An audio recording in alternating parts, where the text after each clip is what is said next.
Salut, c'est Chéline et aujourd'hui je vais te montrer comment faire un son de pad à partir d'un simple son de one shot.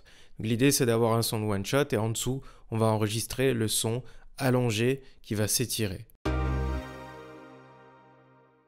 Donc on a une piste audio avec le son de one shot et le son doit avoir un peu de corps, un peu de consistance, tu vois, du sustain. Et sur cette piste avec mon one shot, mon son de synthé, je mets une reverb. Ensuite on a une deuxième piste en audio.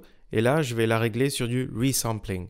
Et pareil, je vais activer l'enregistrement avec ce bouton-là. Le plugin de reverb, je fais attention à augmenter le decay qui va permettre d'allonger la reverb, qu'elle soit assez longue.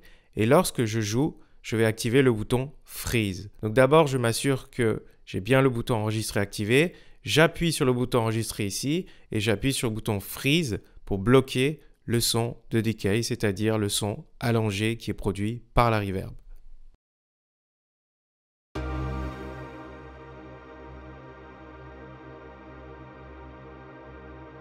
Alors une fois que j'ai mon son, l'idée c'est de sélectionner la partie qui m'intéresse et je dois m'assurer que ça boucle bien, qu'on peut entendre le début à la fin sans qu'il y ait de clic.